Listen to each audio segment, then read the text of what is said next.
खड़े होकर अंदर डालने से क्या होता है, आज है ये मेरी वीडियो का अनवान। सबसे पहले मैं आपका शुक्रगुज़ार हूँ कि आप लोग मेरी हौसला अफज़ाई करते हैं। इसी वजह से मैं और मेहनत से आप लोगों के लिए अच्छे नुस्खे और टिप्स लेकर आता हूँ।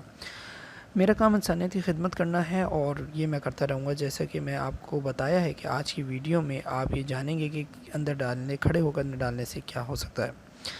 तो अगर आप पहली बार मेरी वीडियो देख रहे हैं तो आपको खुशामदीद कहता हूँ। आपने महसूस किया होगा कि बाज़ औक़ात किसी काम को बहुत ज़्यादा देर तक करने से थकन सी हो जाती है और बाज़ दफ़ा और भी बहुत से मसाइल जन्म लेते हैं।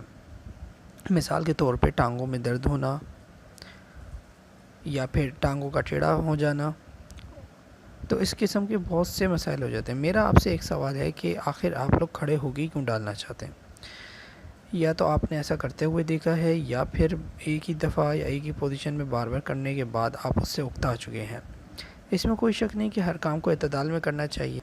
अगर आप बाहर के लोगों को देखते हैं तो वो लोग तो मुंह को भी नहीं छोड़ते, मुंह में भी डाल देते हैं, तो उन लोगों को मत देखिए। दरअसल जब आप खड़े होकर अंदर डालते हैं तो आपकी तवज्जो एक जगह मरकूज़ नहीं रहती और जब आप एक दफ़ा फ़ारिग हो जाते हैं तो आपको थोड़ी देर रेस्ट की ज़रूरत होती है। इस तरह की पोजीशन में खड़े होने से आपको और आपके पार्टनर को ज़्यादा थकान हो जाती है और वो चिढ़ से जाते हैं, मिजाज में चिड़चिड़ापन भी आ जाता है। क्योंकि उस पोजीशन के अंदर हो सकता है कि आपको तो शायद मज़ा आ रहा हो लेकिन आपके पार्टनर को तकलीफ़ हो रही हो या उसको इतना मज़ा नहीं आ रहा हो, जिस वजह से हो सकता है बाद में वो आपको इस तरह करने से मना करे, जिससे आपके और उसके दरमियान झगड़े भी पैदा हो सकते हैं शायद। और झगड़े हो जाना ये आपके एक अज़दवाजी ज़िंदगी को ख़राब कर सकते हैं।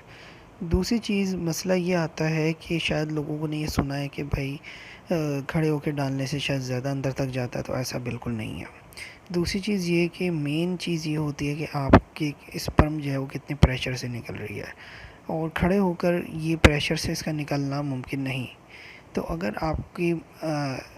अगर आपके स्पर्म में प्रेशर नहीं है तो उसके लिए आप हमारे दूसरे नुस्खे देख सकते हैं।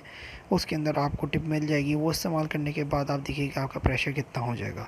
तो मैं उम्मीद करता हूँ कि आप लोग इस तरह की हरकतें ना करें, बल्कि जो एक इस्लामी तौर तरीका आपको बताया गया उसी के ज़रिए अमल करें और उसके ही अंदर आप लोगों के लिए बेहतरी और खैरियत है और आपकी हर लिहाज से आपके लिए बेहतर है। तो उम्मीद करता हूँ दोस्तों आपको वीडियो पसंद आई होगी। अगर आपको इस हवाले से कुछ सवाल पूछना है तो आप कमेंट करके पूछ सकते हैं। आज की वीडियो में इतना ही। नेक्स्ट वीडियो में इंशाल्लाह फिर कोई अच्छा नुस्खा लेके आपके लिए हाज़िर होंगे। तब तक के लिए अल्लाह हाफ़िज़।